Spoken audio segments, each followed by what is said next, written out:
Alright, so I'm going to be sharing my opinions about this. This is Ever Youth. It is a vitamin C serum. It does have a couple other things too. I'm going to go ahead with the process and then I'll give you my opinions on that. Along the way, first step you're supposed to do, by the way, this is to make it so your skin looks a little more beautiful, I suppose. I think my skin is alright. It's looking better. So first you gotta wash yourself up. I'm not going to be using any soap for this demonstration. My face is already clean. So then we're going to put some water on there because this product has hyaluronic acid, which is going to pull water from your deeper layers of your skin. But if there's water on your face already, then you're going to pull the water from on top. So that's good. I had to bend down because my camera angle can't get me on this. So first thing I want to talk about the smell. You know, for a vitamin C product, I was expecting this. Let me just raise you up here. But for a vitamin C product, I was really expecting it to smell like vitamin C. I don't know what that means, but you know, for a lot of those kind of different products where they're vitamin C flavored, they have that specific odor, but it doesn't have that.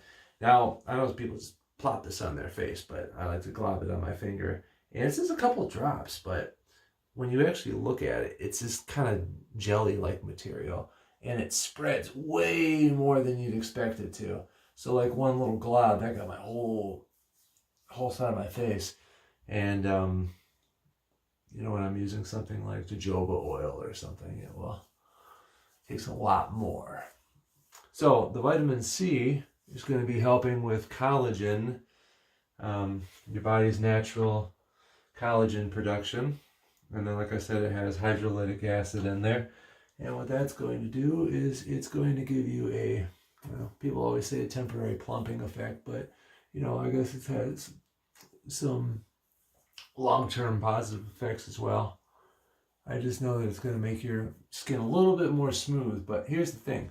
Since that does take the moisture from your skin, you're going to want to afterwards put some moisturizer on top of it. And I was wondering at first, like, why would you put moisturizer on top? But that's why, because the hyaluronic acid is going to be drawing the water, but it could evaporate off, so you need to seal it in there. So what I'm going to do is I'm going to put some jojoba oil on there. And I can feel it. I can feel that it wants to evaporate a little bit there. So I just got my, I'm running out. So I'm just going to go ahead and drop some of that stuff on there too. And this is going to seal in. So obviously this is just something afterwards, but when you're using any kind of moisturizer, you're going to trap in that.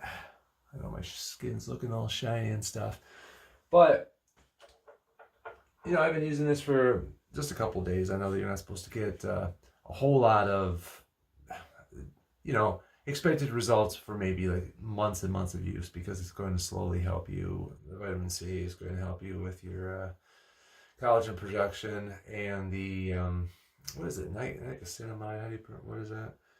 I know this has that on there too. I always mispronounce it. Niacinamide. That's going to help long term as well for your skin barrier. So, you know, you moisturize it up, you lock it in like I showed you, and then that's going to help your skin barrier from natural defenses and stuff. So, yeah, this is pretty cool. You know, I was really surprised by how much it spreads on. If I was to try to describe the odor, I don't know. It's definitely something there, but it doesn't linger on your skin, so it's not gonna like be offensive or anything like that. So I want to thank the company for giving me this the opportunity to test out. I'm going to continue using it and see, even from just a couple of days of use. I don't know, my skin. I mean, I don't have a whole lot of wrinkles to begin with, but it seems like it's a little bit more smooth for whatever it's worth. But the thing I wanted to say is I noticed when I was reading the directions, and this is why I mentioned about the moisturizing, because it says follow with moisturizing and sunscreen. And I was really interested, why is that? So when I was looking it up, the reason you have to moisturize afterwards is because this product is going to pretty much leave. There's going to be water, a layer of water on the uppermost part of your skin, but it could evaporate. So all you're really doing is that moisturizer is to kind of lock it in there. And the sunscreen, it has there. That's just a suggestion. It has nothing to do with it necessarily of the product itself. Purely because obviously, if you're taking something like this, you are trying to produce, or you're trying to promote more of your collagen or support your collagen production, and the UV rays could counteract that. So that's all there is. There is no direct correlation with needing sunscreen with this product otherwise.